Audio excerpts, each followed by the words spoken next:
Il est 6h, bon réveil, on est... Là-bas, c'est une tradition établie depuis toujours. Le prime time culte en radio, en France, ce sont les matinales. Bienvenue à tous, on se réveille ensemble. À Yaoundé, la radio s'est faite reine entre 10h et 12h. Alors bonjour. À l'époque des J. C'est un tour, jusqu'à notre époque, avec Martinez, le 10-12 avait toute sa splendeur. Madame, monsieur, bonjour. Portées par des animateurs ou journalistes parfois audacieux, ces émissions considérées comme des locomotives de ce créneau horaire se livrent une bataille à coups de scoop, Le décryptage et l'analyse de l'actualité. de révélations Bousculade qui a causé 21 blessés. et parfois des règlements de compte qui ont souvent viré au scandale. Oui, je vous avais donné 100 000 fois, monsieur Martinez. Ces émissions s'appellent Et Combat Royal, le Parlement des auditeurs, 4S, Congrès chaud, le Tribunal du peuple et Embouteillage. Je suis l'héritier de monsieur J. Rémy Ngonon. Comment est né ce phénomène? Comment s'est bâtie leur notoriété au fil des années? Qu'est-ce qui explique la polémique qui les entoure? Pourquoi les annonceurs semblent complètement séduits? J'ai 30 minutes de publicité là. Enquête sur une tranche horaire radiophonique qui est venue bousculer les codes traditionnels du prime time radio. Magique FM à Yaoundé, la radio du quartier Essos détient à ce jour la palme d'or du scandale le plus retentissant en radio. Ce jour-là, un échange vif oppose la chanteuse Lady Ponce à l'animateur Martinez Zogo et l'ambiance est électrique dans la chaîne qui déchaîne. Témoin des scènes violentes qui vont suivre, le chef de chaîne Jules Lobo raconte. L'artiste Lady Ponce qui débarque ici parce qu'elle estime qu'on a donné un certain nombre d'informations sur elle, des informations, elle estimait que c'était erroné. Elle a débarqué avec des gros bras.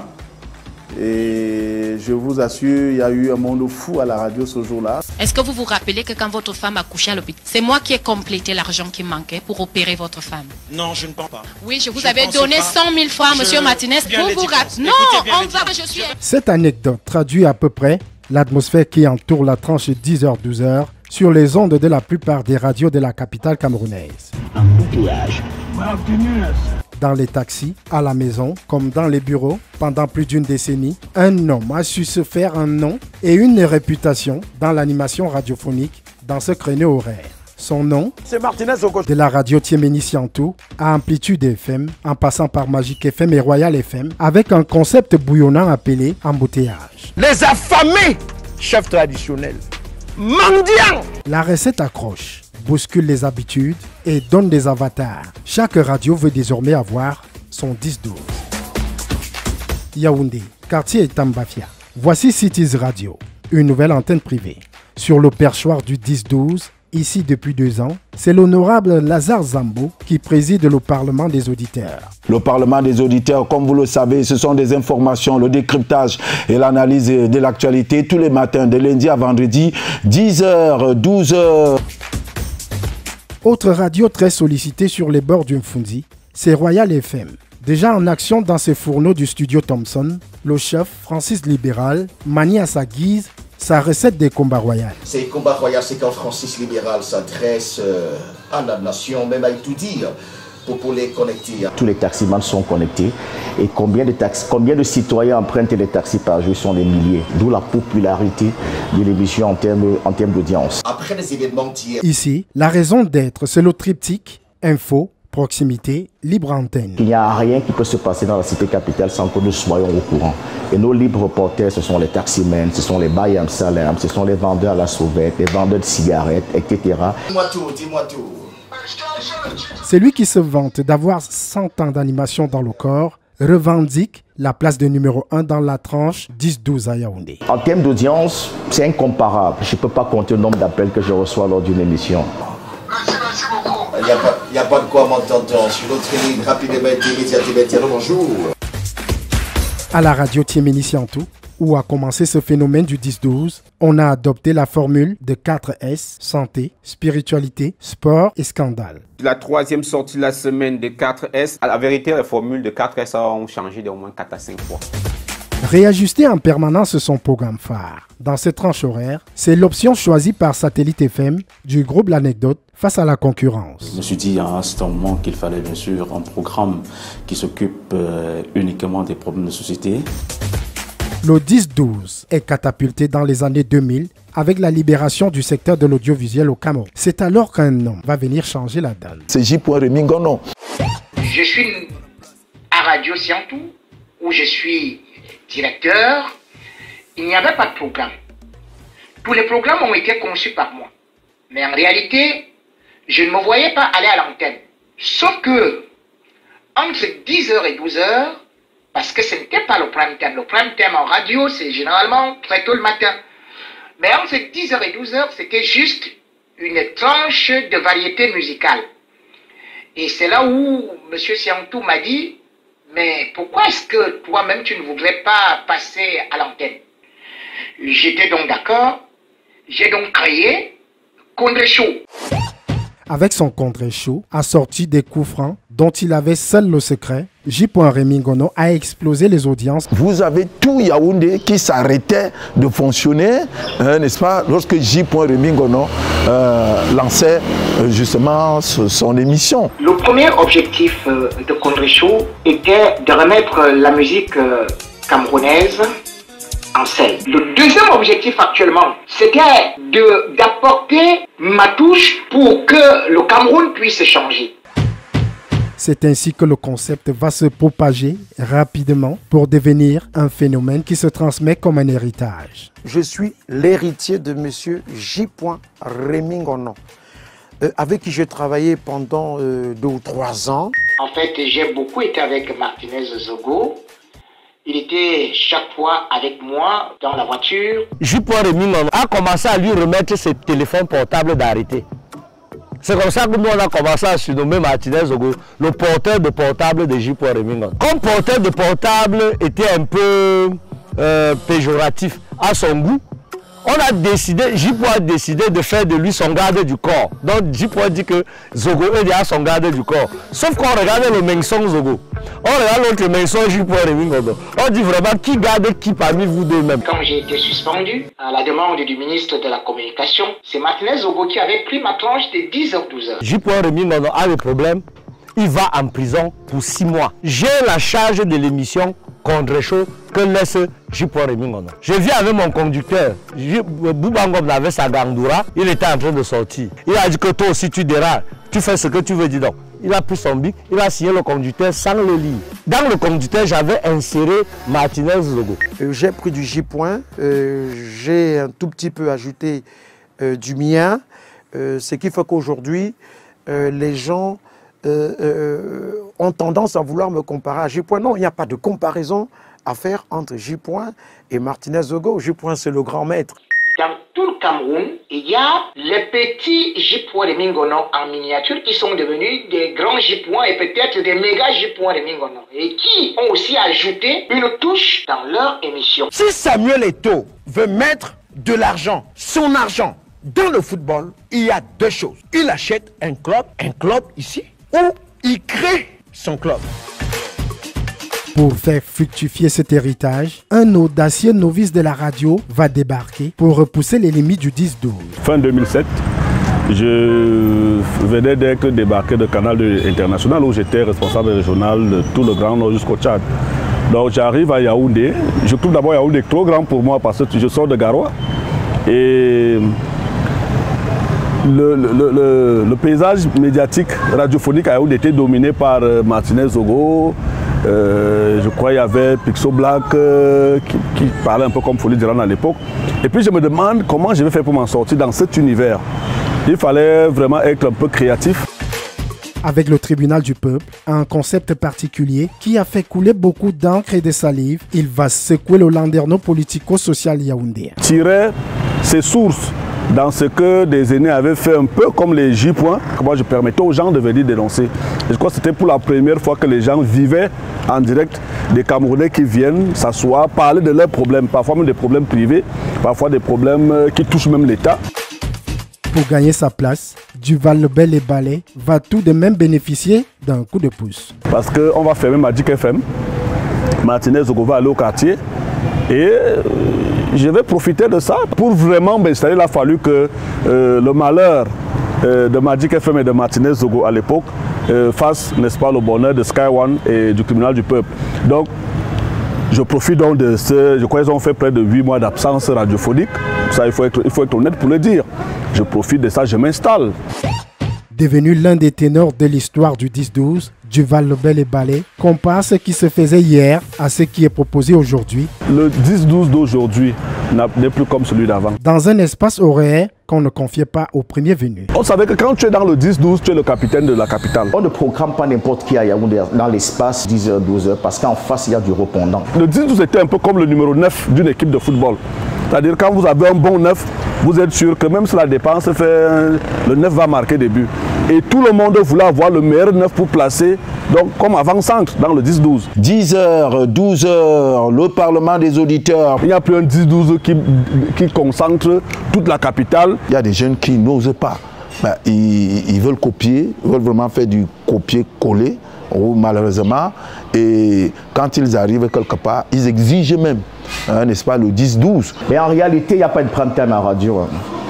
Quand vous êtes un bon animateur, quelle que soit la tranche où vous êtes affecté, si vous donnez du bon, les auditeurs seront obligés de vous écouter. Voyant que mon émission tenait beaucoup plus, on a dû la ramener dans le 10-12. Moi, même si on me programme à 22h ou minuit, si je suis percutant à l'antenne, ça sera un prime time. D'accord, vous êtes pour le retour du fou à l'école. Parti de Sky One Radio pour Amplitude FM. En une anecdote, Duval Lobel et Ballet démontre l'enjeu qu'il y avait à son époque d'être aux commandes d'un 10-12. On ferme Sky One Radio de part à cause de cette émission et que quelques temps plus tard, je me retrouve à Amplitude avec Martinez. Alors, nous arrivons, Francis Debera nous contacte, qu'il a un nouveau projet, nous arrivons. Il y a un problème qui se pose. Qui va faire le 10-12? On a fait, je crois, 3 réunions. Moi, je suis un ténor du 10-12. Martinez est un ténor du 10-12. Qui prend le 10-12 Amplitude FM? Et je crois que je lui avais rendu la politesse. C'est comme ça que je remets à Martinez son 10-12 qu'il avait à Magic FM. Samuel Eto'o n'a rien. C'est un fauché, monsieur. Aujourd'hui retraité des studios, Duval Lobel et Ballet partagent avec nous les à côté du tribunal du peuple qui ont fait de lui un monstre sacré du 10-12. Voilà, Nkolo Meigné, qui était le SP du ministre des Finances à l'époque. Alors lui, les gens viennent se plaindre qu'il a pris un peu d'argent pour les marchés avec des décharges. Et puis il va, quand je vais l'appeler, il va me dire, Monsieur Ballet, mon décret pour être ici a été lu à la CRTV. Et à moi de lui dire, on vous a nommé par la CRTV, mais c'est cette petite radio qui va vous faire sauter. Il me dit, faites ce que vous voulez. Si vous avez besoin de bons de carburant, venez me voir au bureau. Je vous en donne, j'en donne à tous les journalistes. Je lui dis, monsieur, je ne vous appelle pas pour des bons de carburant. Si vous avez autant d'argent, ces gens vous réclament seulement, je crois que c'était une somme de 1 800 000. Remettez-leur leur argent. Il n'a pas saisi le sens. Mais pendant que je suis à l'émission, à la fin de l'émission, on me dit quelqu'un veut me voir. C'est Benjamin Lekwa, qui était le petit frère direct de Simim, qui était ministre des Finances. Il me dit, le grand frère a demandé que je vienne te chercher. Est-ce que tout ce que tu dis là, est-ce que tu as les preuves? Or, le SP avait oublié qu'il avait fait les décharges. Et moi, j'avais les décharges. Je donne les décharges à Benjamin. Il me dit, à 17h, on va aller quelque part. Il ne me dit pas qu'on va aller rencontrer. Nous rendons à Parallèle, en collectant au niveau de l'entrée de la CRTV. Nous entrons. Quand on va au fond, je trouve le ministre assis au fond, il était 19h. Ça, les gens ne peuvent pas le savoir. Et Simim Meigné, il me reçoit là, il a fait venir des poulets et tout, on a mangé là. Et il m'a demandé les preuves que j'avais, j'ai donné les preuves. On était un mardi. Il m'a dit, je vais voir ce que je vais faire. Avec toutes ces preuves, je ne peux plus le garder. Mardi, mercredi, j'écoute le 17h, rien. Jeudi, je lui dis, monsieur le ministre, vous m'avez dit quelque chose. C'est là où les auditeurs se rendent compte que je l'avais déjà rencontré. Vendredi à 17h, on enlevait Nkolo Meigné. Et quelques temps après, il va m'envoyer des messages comme quoi, comme il était gendarme, il a fait la DGRE, il va me... J'ai pris ces messages, j'ai lu en direct. Une semaine après, il était affecté à Kousséri. Des actions que le Cameroun tout entier continue d'envier au 10-12, qui reste à ce jour une spécificité de Yaoundé. Douala, c'est une zone économique. Véritablement une ville d'affaires. À Douala, c'est beaucoup plus l'animation. À Douala, les gens ont besoin de décompresser. Mais Yaoundé est une zone politique. Il faut que la presse ou la radio influence le pouvoir qui est sur place. Je ne suis pas sûr que si je faisais cette émission à Douala, ça allait avoir l'impact sur les décideurs comme je la faisais sur Yaoundé. Il y a des émissions qui ont connu du succès à cette tranche-là, les Condré Show, avec J. les Martinez, etc. Et tout le monde s'est dit qu'à cette tranche-là, avec les Saint-Lazare Mougon, on s'est dit que c'est peut-être la tranche qui fait le charme d'une émission, ou alors la portée d'une émission. Et puis du coup, les promoteurs de radio ont maximisé dans cet espace-là en mettant les animateurs de poids. Congrès chaud, embouteillage ou le tribunal du peuple, ces emblèmes radiophoniques ont bluffé un auditoire conquis qui a fait des animateurs de ces émissions des stars, même si une certaine opinion les accuse d'avoir gâté la radio. Moi je te dis Samuel, tu n'as pas raison. Et l'argent qu'on t'attribue là, tu ne l'as pas. Ou bel qui moine, et on est d'un côté, tu es d'un poulot. On m'a toujours fait ce procès, c'était pas du journalisme. Mais le journalisme c'est quoi? Le journalisme c'est prendre un miroir placé devant la société, que chacun se mire. Pas d'injure, seul doit prévaloir la force des arguments. Ces deux gros mots-là, éthique, déontologie au Cameroun, qu'on veut à tout prix mettre dans les têtes des journalistes. Bon, je crois que personne ne peut en réalité nous dire exactement ce qu'on retrouve dans l'éthique journalistique ou dans la déontologie journalistique. Le journalisme nous a été légué par des Européens. Nous n'avons pas créé le journalisme. Sauf que quand ils viennent avec, est-ce qu'ils avaient le temps de l'adapter à nos us et coutumes, à nos réalités? On met des émissions pour qu'elles soient les plus écoutées possible. Donc, Audima à tout prix. Une auditrice qui me revendique jusqu'à aujourd'hui, c'est Madame Chantal Biya, qui prenait tout le temps à 10 h d'écouter et qui, le soir, pouvait dire certaines choses à son mari. Donc, vous voyez qu'à Yaoundé, nous sommes au siège, là où tout se décide. Et c'est normal que nous ayons des programmes pareils pour bousculer un peu ceux qui prennent des décisions à notre place. Attention. Attention à-t-il maintenant ou quel gars, Samuel? Les Obama ne peuvent pas te dire la vérité. Controversé, mais peut-être parce que ces émissions ont eu la chance d'avoir la chance ou la malchance, je ne sais pas, ça dépend de là où on se situe, d'avoir des animateurs qui avaient ce qu'on peut appeler la grande gueule. La manière était trop brutale. Mais quand tu commences quelque chose, il faut mettre un peu de brutalité pour que les gens comprennent. Jean Bruno ne peut pas te dire la vérité. Il t'a dit la vérité une fois, que toi, c'est l'échec. Alors, toi, tu crois que quelqu'un qui t'a maudit hier, même dans le livre, même dans son ouvrage, il t'a maudit. Il revient là et tu crois qu'il est vraiment convaincu que tu feras quelque chose? Il n'y a que moi qui peux te dire la vérité. Parce que moi, je n'attends rien de toi. J'assume ce que je dis à la radio. Zameyen, viens me voir, on s'assoit, on bavarde. À la vérité, je suis controversé parce que au Cameroun, on a été habitué à la roublardise, comme j'ai coutume de le dire. On a été habitué au mensonge, au petit menteur. Maintenant qu'il y a quelqu'un qui vient botter toutes ces choses-là en touche, c'est normal que ça énerve certaines personnes. Oui, président. Non, c'est toi le meilleur, c'est toi-même le Dieu. On a même dit aux gens que tu as tout l'argent du Cameroun. Vive critique, polémique, controverse, revers de la médaille, certaines radios ont été fermées temporairement à cause de ces émissions. Quant aux animateurs, ils ont fait l'objet de menaces, d'agressions physiques, de molestage, de kidnapping ou pire encore, d'assassinat. Les pires souvenirs, ce furent mes arrestations, les bastonnades et surtout le 5 août 2003, lorsque on m'avait arrêté, on m'avait jeté en cellule, déshabillé, et pour ensuite m'envoyer à la prison centrale de Condé. Le 17 janvier 2017, le même jour qu'on a pris ma 13, on venait me prendre dans ma radio, cette fois-ci à Mboma, en plein 16 h. Les confrères n'avaient jamais cru à cette histoire. Bon, mais vous avez mon épouse qui est là à côté de moi, elle va vous le dire. En plein 16 h, un commando est venu me prendre. Pendant 7 jours, on ne savait pas où j'étais. On est allé me laisser à 2 h du matin, à 35 km après un fou. On m'avait déjà un d'huile de palme, on m'avait un de farine, d'huile de palme, tout ce bon mélange là. Et on creusait ma tombe à côté. Pendant qu'on me faisait en pleine brousse. Et pendant qu'on creusait ma tombe, on me mettait toutes ces choses. Un coup de fil sonne. Et j'entends comment le monsieur dit ok, abandon. C'est le coup de fil qui me sauve. D'où venait le coup de fil? Je ne sais pas. Et puis, je veux me retrouver. On me dit qu'il faut courir pour aller chez toi nu, plein d'huile de palme et de farine. Ça fait que quand j'avais vu le corps de Martinez Zogo, qu'on a découvert à Bogo, j'ai vu l'huile de palme et la farine sur lui. Mon épouse était dit à mon épouse que ça, parce que j'avais su appeler la DGRE, j'ai dit c'est la DGRE. Pour avoir osé, J. Rémy Ngono vit depuis en exil.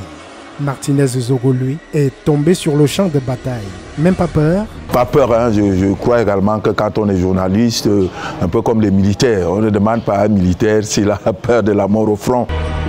Au-delà des conséquences, la bataille du 10-12 se joue au fil du courage avec à la clé un succès populaire. Mais comment comprendre pourquoi ces émissions suscitent tant d'intérêt du public? Ce sont des émissions en lesquelles le public se reconnaît. Et parce que le public s'y reconnaît, on ne peut pas dire que ce soit une si mauvaise chose. Le public a besoin de sentir qu'il est valorisé, qu'il joue un rôle. Oui, dis-moi tout, dis-moi tout. Même s'il y a aussi ce que l'on peut appeler le phénomène des clubs d'auditeurs. Vous vous rendrez compte d'une radio à une autre que c'est quasiment les mêmes personnes qui appellent. Oui, nous écoutons Père Chakos. Qui réagissent, qui fustigent, qui condamnent, qui demandent des comptes, qui distribuent les bons ou les mauvais points. Non, aujourd'hui, les enfants boivent avec les enseignants dans les bars. La volonté de régler des comptes.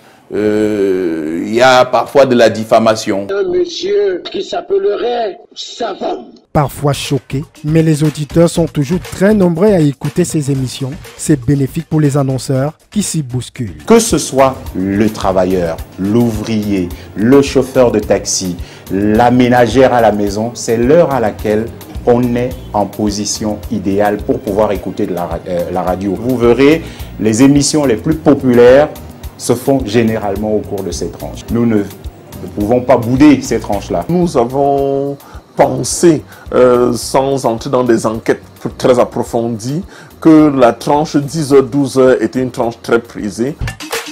Un business tout aussi juteux pour les radios qui font des bonnes recettes financières. 25 millions. Avec des petites annonces, on était sur le point de signer également avec les multis. J'ai 30 minutes de publicité là. 30 minutes de publicité, ça veut tout dire. Ça va faire presque 3 décennies que le 10-12 a révolutionné la radio à Yaoundé et l'opération continue son bonhomme de chemin. Cependant, ce concept local va-t-il survivre? Nous ne devons pas nous laisser entraîner par le sensationnel. On peut dire la vérité tout en respectant les canons du métier. Il faut t'appuyer sur les faits. Il faut savoir quoi dire, quoi faire. Comme j'ai pris l'exemple de notre défunt Martinez Zogo. Dans quelques jours, je vais gâter le coin. C'est pas possible ça. Il faut donner l'information, sachant qu'en donnant l'information, qu'est-ce que ça peut porter comme préjudice? Sa femme est un individu très dangereux. Il faut beaucoup de se cultiver. Il faut lire. Il faut éviter de créer la routine. Il faut éviter de créer l'impression que on réentend la même chose de la bouche des mêmes personnes. Et puis, scruter la concurrence, essayer d'apporter quelque chose de neuf, quelque chose de plus dynamique que ce qui avait déjà été fait. Appelez-moi Lazare Zambo. Songez à donner à Lazare ce qui appartient à César. Donner à Lazare ce qui appartient à César dans son Parlement des auditeurs. 4S, l'émission qui concilie au quotidien l'information et le divertissement sur la radio Téménician. Où les majors 4S rêvent de déguster un Ekomba royal. Appelez-moi Francis Libéral, je suis votre libérateur. Mais je ne suis pas encore prêt à mourir pour vous. On se donne rendez-vous demain entre 8h10 et 12h pour un autre épisode de l'émission Ekomba Royal. Dans les embouteillages de Yaoundé. Embouteillage.